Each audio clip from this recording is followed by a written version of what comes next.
समस्तीपुर जिले की कल्याणपुर विधानसभा सीट राजनीति और भूगोल दोनों दृष्टि से अहम मानी जाती है।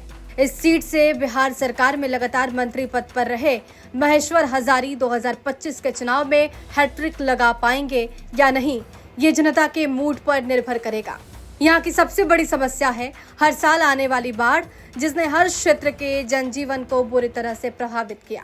इसके अलावा हजारों मजदूरों को रोजगार देने वाली एकमात्र जूट मिल भी बंदी के कगार पर है।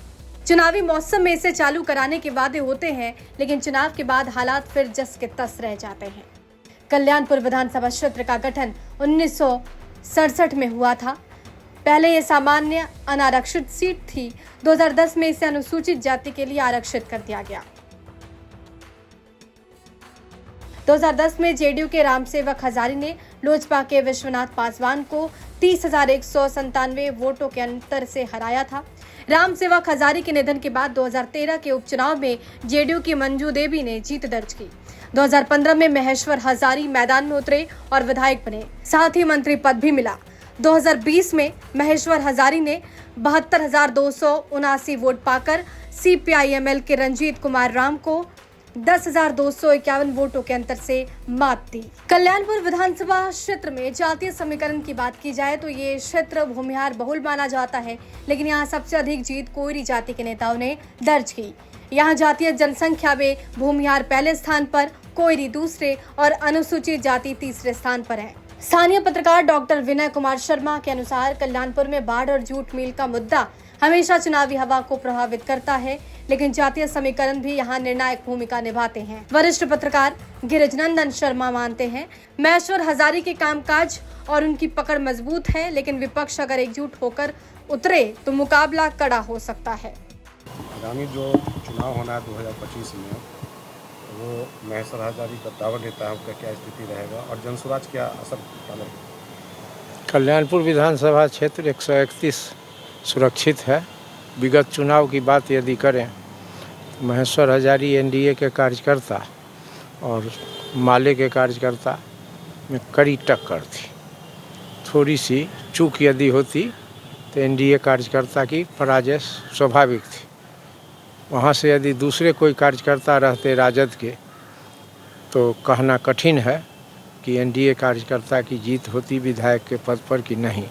वर्तमान समय में जनसुराज पार्टी के उम्मीदवार स्थानीय हैं और समस्तीपुर के उप महापौर भी हैं।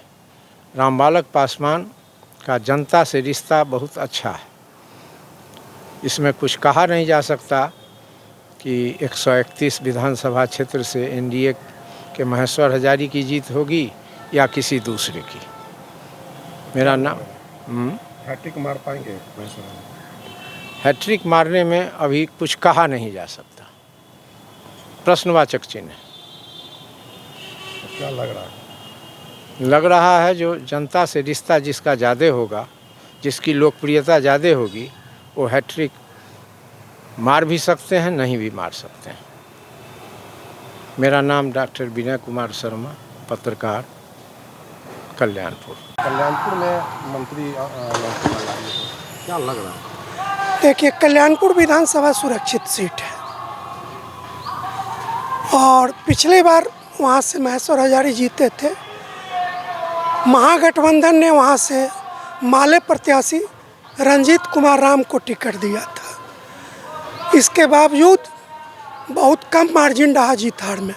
माले प्रत्याशी से इन्होंने मात्र 10,125 वोट से लीड ली है, जो बहुत क्रिटिकल कंडीशन कहा जा सकता है, खासकर ऐसी स्थिति में जब कल्याणपुर जैसे विधानसभा क्षेत्र से माले प्रत्याशी हो।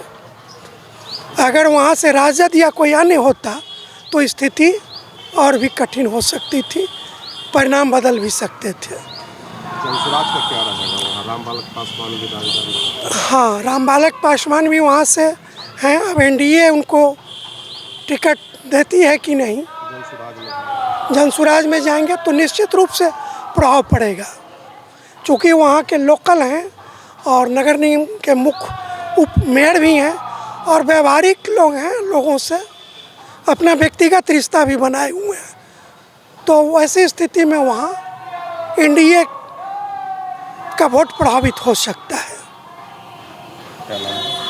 मेरा नाम गिरिजानंदन शर्मा हुआ, मैं पत्रकार हूँ पेशे से। कल्याणपुर विधानसभा में विकास के वादे और जातीय समीकरण दोनों ही चुनावी हवा को दिशा देते हैं। 2025 का चुनाव ये तय करेगा कि महेश्वर हजारी अपने हैट्रिक पूरी करते हैं या जनता बदलाव का मन बनाती है।